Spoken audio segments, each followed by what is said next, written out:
Febri Simonaksono, NIM 2019-01033. Ya, lalu untuk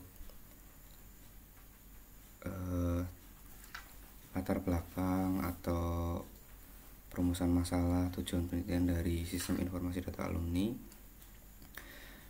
di mana sistem informasi data alumni merupakan sistem untuk mempermudah pencatatan data para alumni dan memudahkan para alumni untuk menyimpan berkas secara otomatisasi.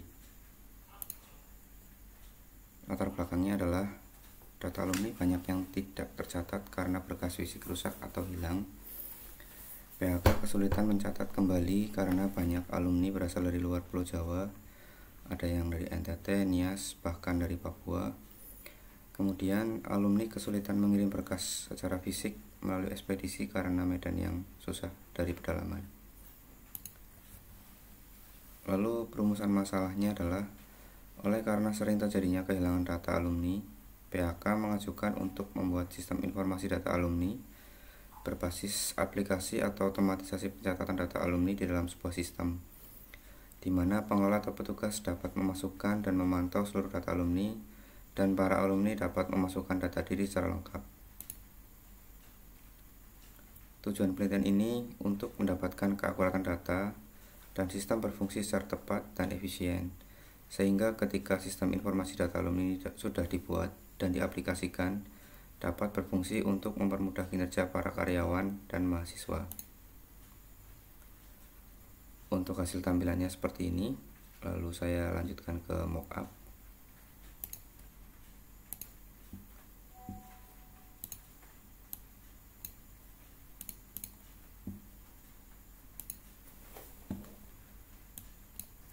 Ya, untuk tampilan dashboardnya seperti ini, hanya bagian informasi lowongan kerja, informasi sekolah merol ke bawah karena ini tidak cukup, sehingga saya jelaskan dari sini. Ini untuk informasi lowongan kerja, dimana lowongan kerja ini biasanya yang sudah bekerja sama instansi yang terdaftar di lembaga kami. Kemudian informasi sekolah atau perguruan tinggi kami, yaitu Sekolah Tinggi Teologi Diakonos. Lalu saya akan masuk ke aplikasinya, dimana saya akan menggunakan sebagai user admin. Untuk tampilan dashboard admin dari awalnya adalah bahwa di sini ada dua prodi, Pendidikan Agama Kristen dan Teologi, yang masing-masing sudah ada tercatat para alumninya, bisa bekerja ataupun melanjutkan kuliah atau sebagai pengusaha atau belum bekerja. Seorang admin dapat mengubah passwordnya atau foto profilnya, namun di sini tidak dapat mengubah username karena untuk mengamankan sebuah aplikasinya. Jika foto ingin mengganti, klik choose file, kemudian pilih fotonya, formatnya JPEG ataupun PNG, lalu password yang baru, kemudian password lama juga harus dimasukkan, lalu update. Ketika sudah terupdate, maka akan muncul pesan sukses.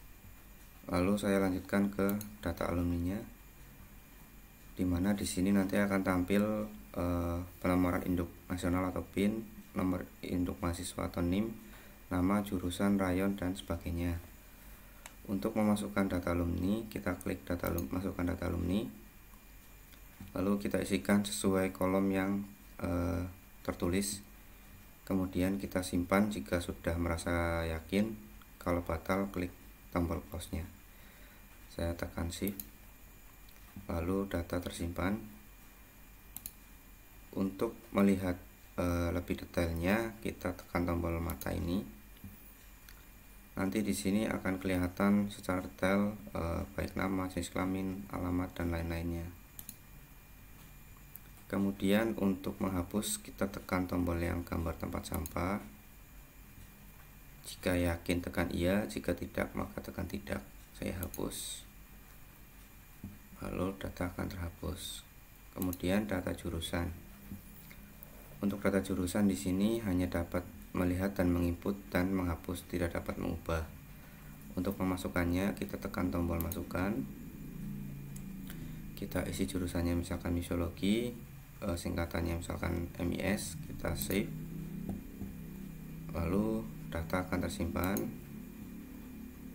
Kemudian untuk menghapus prodi yang sudah kita isi, kita tekan tombol delete atau tempat sampah, kita tekan ya, maka data sudah terhapus. Lalu untuk data rayon sama seperti data jurusan, di sini dapat mengubah ataupun menghapus. Kemudian ada instansi, di mana instansi yang sudah bekerjasama dengan SLK Diakonos dapat memasukkan dan menghapus. Kemudian informasi sekolah atau lembaga kami, untuk memasukkannya kita tekan tombol masukkan info, kita isikan sesuai dengan kolom yang tersedia, kita simpan. Ketika sudah tersimpan, maka di sini akan berstatus aktif dan muncul di dashboard sebelum login atau tampilan menu beranda awal. Jika ketika kita tekan tidak aktif, maka dia akan berstatus tidak aktif dan di halaman depannya hilang. Untuk mengubah, kita tekan tombol mengubah ini, lalu kita isikan sesuai dengan yang diubah, kita simpan, kita coba tombol nonaktifnya, maka fitur menjadi tidak aktif.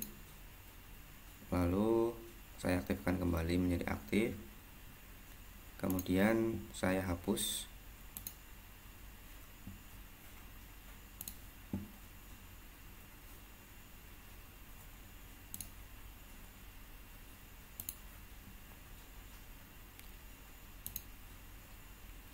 Apakah yakin dihapus? Iya, nanti akan hilang. Kemudian informasi lowongan kerja, di mana informasi lowongan kerja ini sesuai dengan instansi yang sudah kita isi.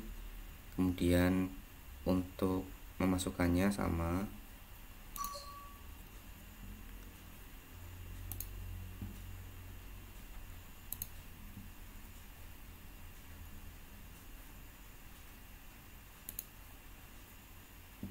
lalu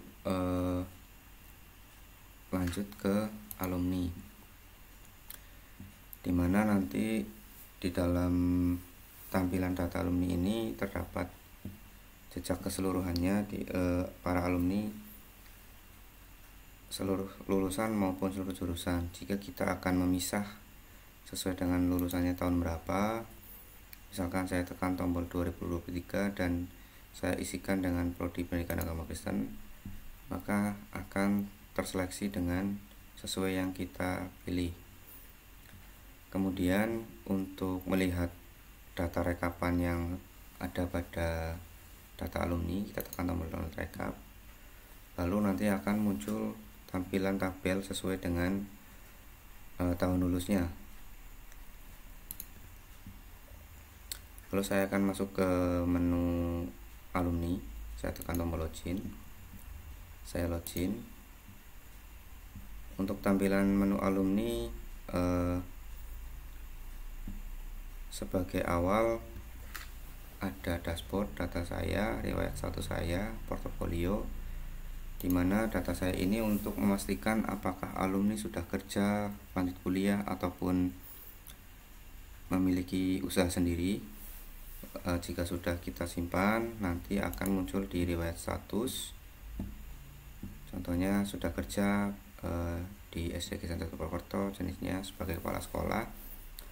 Kemudian nanti kita lanjut ke portofolionya, dimana portofolio ini nanti dapat kita unduh melalui view recent page-nya. Lalu kita tekan tombol download CV, seperti ini hasilnya. Demikian mockup untuk aplikasi sistem informasi data alumni ataupun SIDA. Terima kasih atas kesempatannya. Sekian.